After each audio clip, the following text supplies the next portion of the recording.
Hello, my beautiful friends. Welcome back. Welcome back to Proper Madness. It's been a while since I've done a podcast episode. To be honest, I got a little carried away with my YouTube channel, so I just want to take some more time to focus on that and hone in on some new skills. But I recently uploaded a video on my quote glow up transformation that I went through in the year of 2021. 2021 for me was a year where I had a lot of unexpected growth. I didn't go in planning to become a different person. It wasn't some sort of revenge seeking, let me prove everyone wrong idealization in my head when I went through such a huge journey. It was very much me just wanting to become the best version of myself that I could possibly be at that time. But before we jump into the podcast episode, please be sure to follow and subscribe my podcast, Proper Madness, as well as go and subscribe to my YouTube channel. It's Beautifully Broken, but the link will be in the description of this episode. On my latest YouTube channel video, I recently talked about my quote glow up journey where I just totally transformed myself into a completely different person. To an extent, I'm not, I don't have a different personality. If you want to know more about my actual journey, what I went through, and the mindset that I had during that time in my life of 2021, then definitely head over to my YouTube channel. And if you're watching this on my YouTube channel, then please subscribe and go watch that video first so you understand what I'm talking about. But if you're just listening, then that's totally okay. This episode is dedicated more to the details of what I went through and what I actually did. More of a day-to-day, month-to-month sort of explanation of how I grew, what I did, the processes that I put myself through. So 2021 started for me a little rocky. I got COVID right at the beginning of the year. I mentioned this in my video already if you've seen it.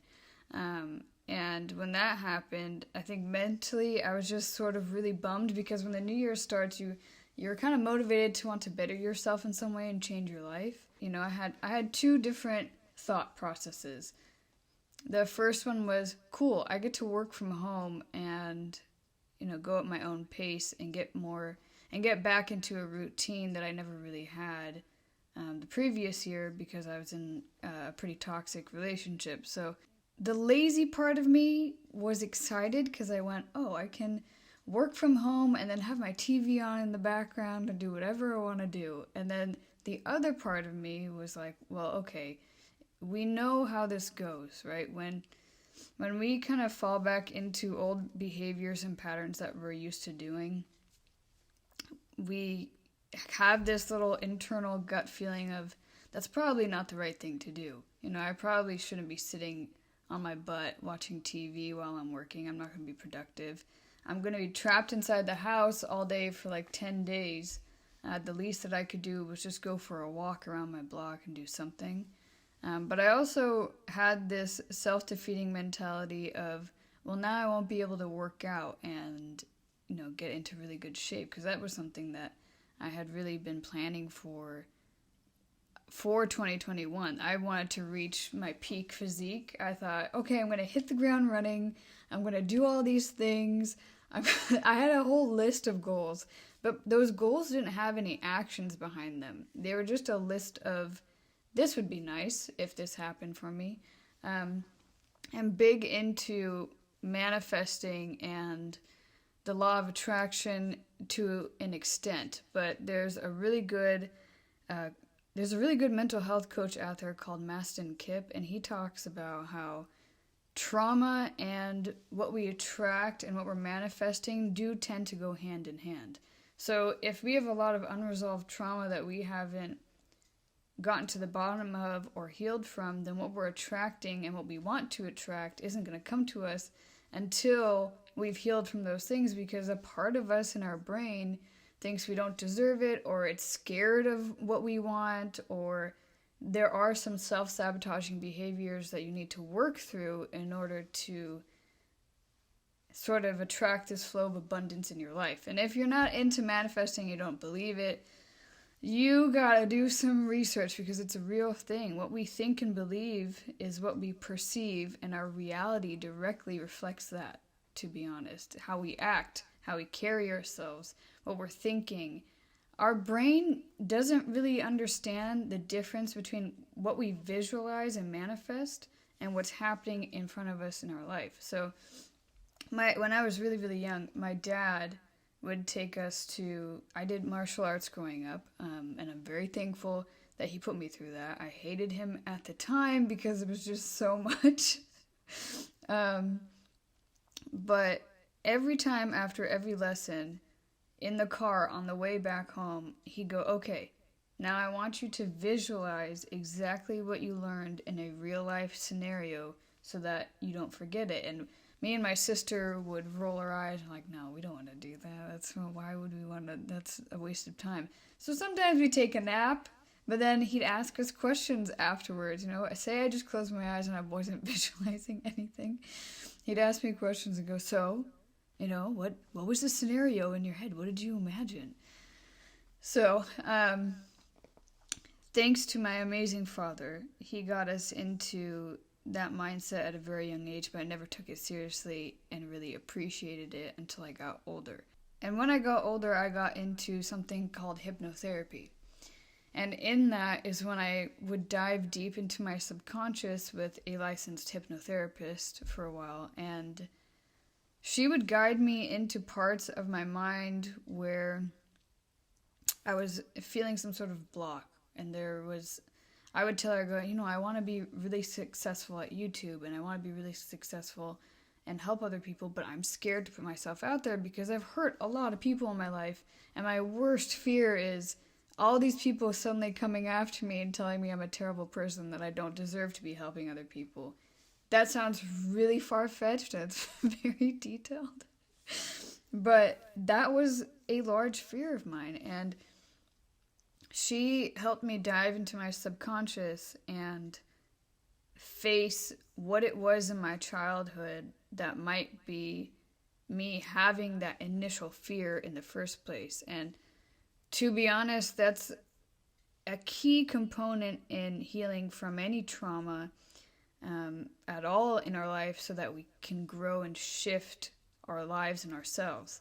Is at some point in our life and we have many of these. That's the thing. It's not just one huge trauma that has sent us into a whirlwind of a mental illness and getting depressed and having emotional triggers. No, there's several. There's a lot of different triggers and traumas that we've been through that directly relate to whatever pattern or behavior that we're exhibiting at that time. So 2021 for me was going through all of those triggers, those mental and emotional blocks that just kept coming up for me. I talked about this in my YouTube video. I, for a long time, struggled with severe body dysmorphia, and I eat very clean, very healthy. I lift weights 4 to 5 times a week. I do HIIT training. I'm a little thing. I'm like 5'1", and I'm not going to give my weight because you shouldn't be weighing yourself every day. That's very unhealthy. But I am tiny and petite. However, growing up, I was a little overweight and wasn't in shape. I wouldn't say I was, bordering on the line of being incredibly unhealthy in a dangerous way. I just wasn't taking care of myself at all. And so when you do transform, when your body does change, your mind doesn't know how to catch up to that. Again, because of what I said, it's like your brain doesn't compute reality with either what has happened to you in the past or what you visualize in whatever story you have stuck in your head at that time. I also dove really deep into processing any emotional triggers that came up. As mentioned in my YouTube video, I know I keep mentioning that because it talks about my actual journey and I give some concrete examples. Dating for me triggered the crap out of me because I had only dated and been in, quote, relationships with people who were largely unhealed and weren't doing any work on themselves emotionally.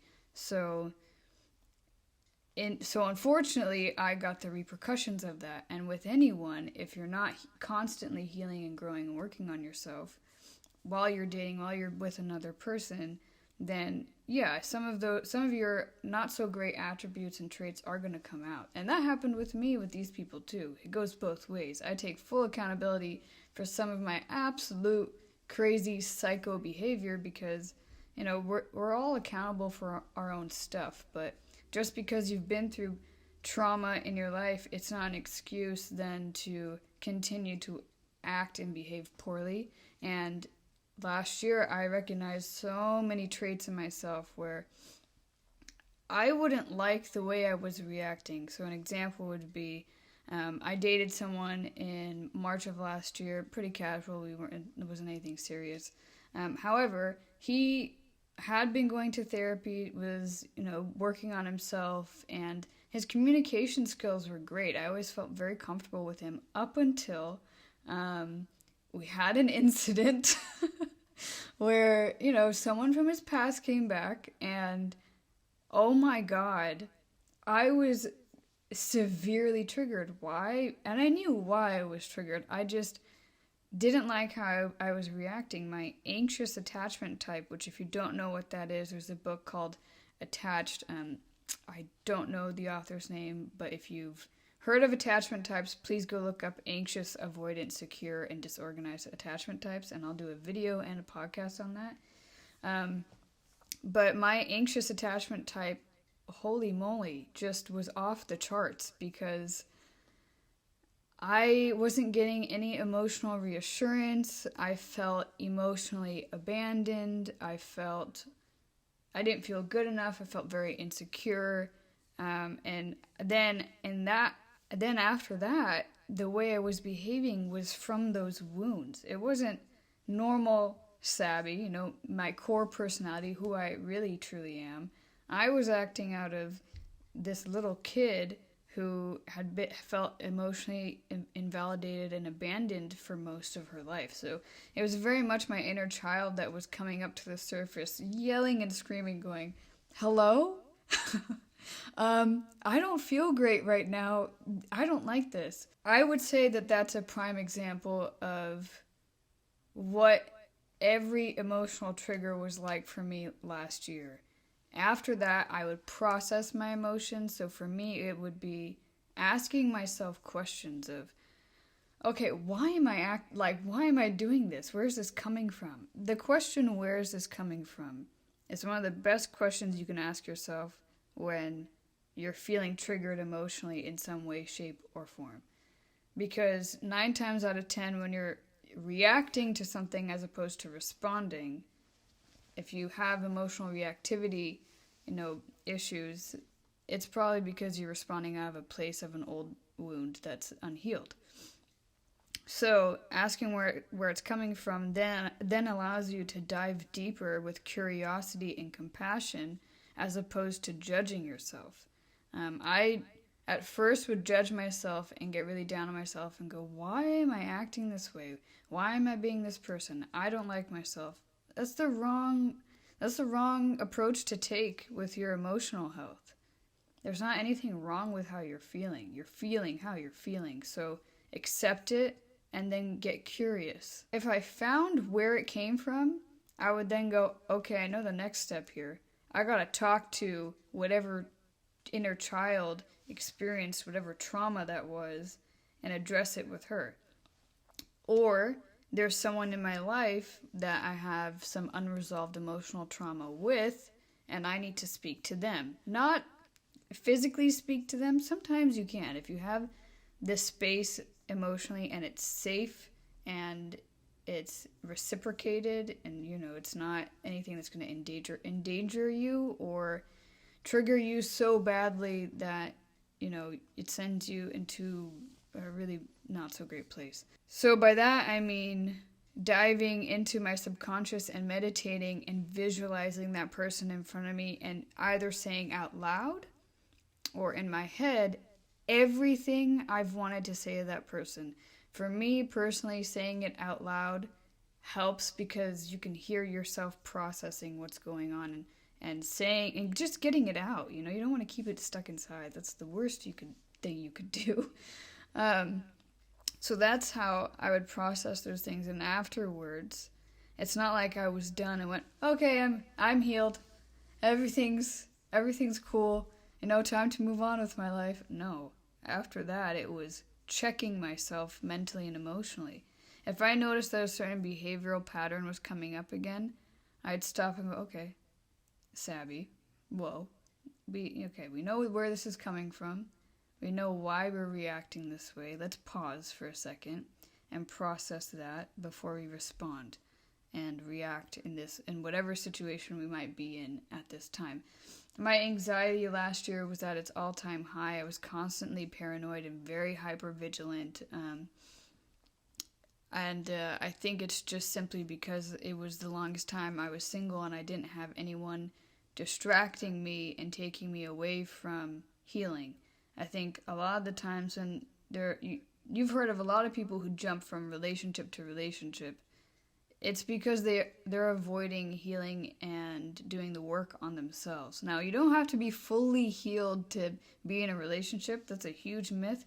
But you need to be in the process of healing and be with a partner or dating someone or even sleeping with someone who respects your boundaries and your emotional needs and is a hell of a great communicator and has some compassion. I think when we need someone in our life that compliments us in that way to be a partner in whatever way that they're going to be, it makes the experience easier.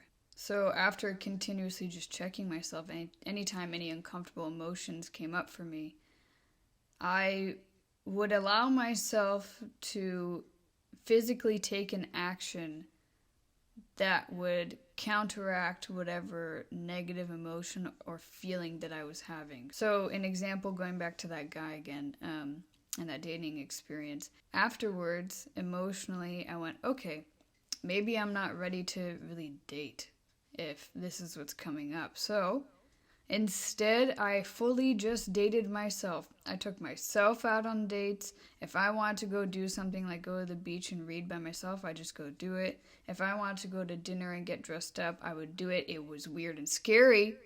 It was really weird and scary at first, and I didn't like it, but that's what I did.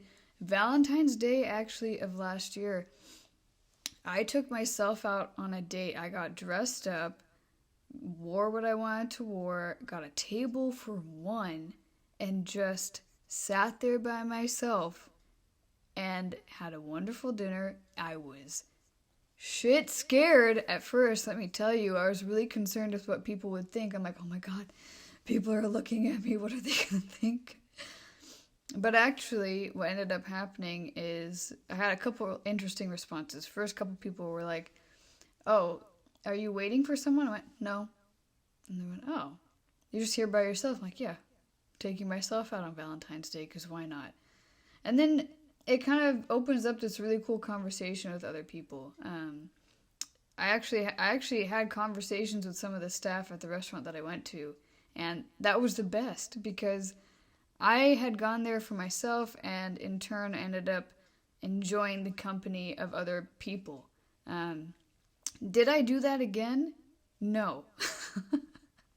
I didn't do it again because mentally I was like, okay, once is enough. But if I were to look back, I wish I had done it a couple more times, because there are so many people who do that. We just are in our own little bubble and we think that we're the star of our own show and that everyone's watching us and that we're held under a microscope. You're not. A lot of people are mainly just obsessed with their own lives, their own well-being, and what the heck they're doing. No. Last year, I fully just embraced my independence. There are so many things that we rely on in relationships and dating other people, as well as even friendships, where codependency can come in. Because if we're completely reliant on someone else taking care of some needs that we have, instead of knowing that we can provide it on our own, then it gives us room to settle. And that can be dangerous. There's, I think, a very fine line between settling for how you should be treated and what you want, and then being a little too picky and avoidant and pushing people away and being judgmental. I definitely went in between both. I was trying to push people away for no real good reason. It's like my brain was trying to make up excuses as to why I shouldn't like this person, why I don't need them. It's just very extreme. If, I had been talking to someone and it didn't work out, my brain would automatically be like, well, that's fine, that's great, because they were this, and this anyways. But that's not okay. It's very judgmental and not very compassionate. So I would challenge myself to stop and go, okay, no. Hey, reality is not everyone's meant for you. Not everyone will be meant for you. Like, you're not going to be everyone's cup of tea, and that's okay. I think that's something we need to normalize. And that can be a whole different podcast topic, to be honest. So after that, I threw myself into, and I said this on my YouTube video many times, I purposely made myself incredibly uncomfortable.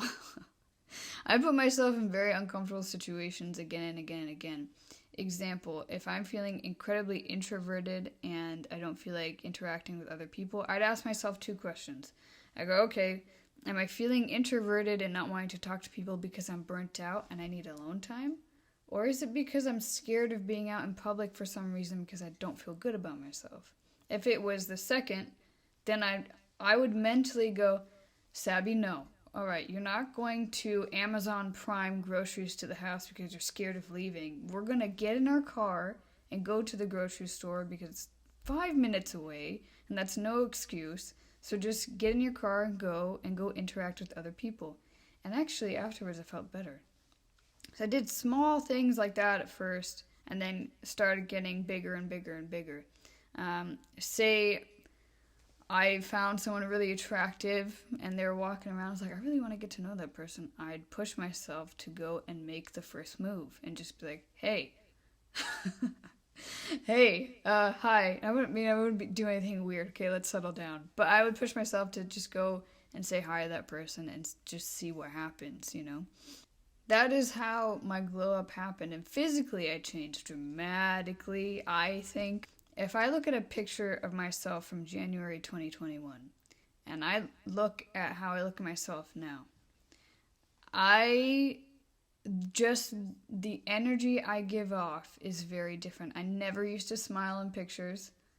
I was always really self-conscious about my smile. I don't know why. I had braces for years. So I even just started taking pictures of me smiling, and when I saw those pictures, I had these happy tears of, wow, for me, that's huge. I mean, mainly I take these selfies where I'm just kind of like posed and I'm not smiling and I look like I'm gonna kill someone, and that's, I don't know if that's very alluring. I mean, it could be, it depends what you're into, and if you're into that, then good for you. But also, who hurt you? I also challenge myself to read more and learn.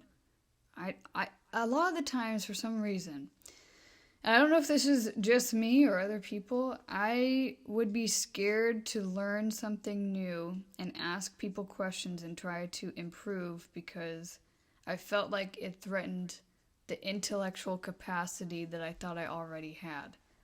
It would make me think, well, if I have to learn it, that means I don't know it, that means I'm dumb. No. Humbling yourself and knowing that if you don't know something, you should ask and you should learn. It doesn't make you dumb. It doesn't make you stupid. Nothing. It makes you someone who wants to grow and improve on themselves, and that is a wonderful thing. So I did that. I'm not going to pretend to know something I don't know. I used to have this nasty habit of always assuming that I knew something and kind of trying to, BS my way through knowing something, which most of us probably did in school, and that's where I learned it from, because I was scared of looking dumb, and that stemmed from a childhood thing, obviously. So, yeah, I started reading the news more. I never used to read the news because, again, I was scared of not knowing something. I learned more about finance. I learned more about self-development, motivating myself, pushing myself. But I would choose the people and books and podcasts and whatever news thing I wanted to read, of what I aligned with, not with what other people were saying I should listen to. Most of the time, you know what you need, you just don't listen.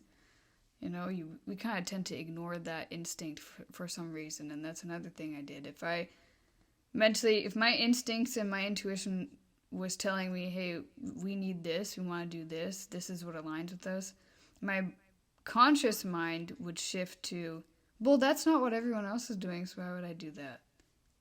Ignore that. No. Listen to your gut and listen to what you know you need. You know yourself the best, so listen to yourself. So yeah, that's all I got for you guys today. Hopefully that's a bit more of an extensive explanation of what I did in my 2021 glow up, if you will. It was an amazing year for me. I didn't plan for it. I just had the right mindset because I wanted to have the right mindset. So if you want to have the right mindset and you want to grow, then you'll do it because you'll find ways to accomplish it. So yeah, thank you so much, guys. Thank you for listening. And remember to subscribe and follow this podcast and my YouTube channel. I would greatly appreciate it. And share this with someone who you think needs it. We all need a little motivation sometimes and to know that we can all get through it. So, yeah.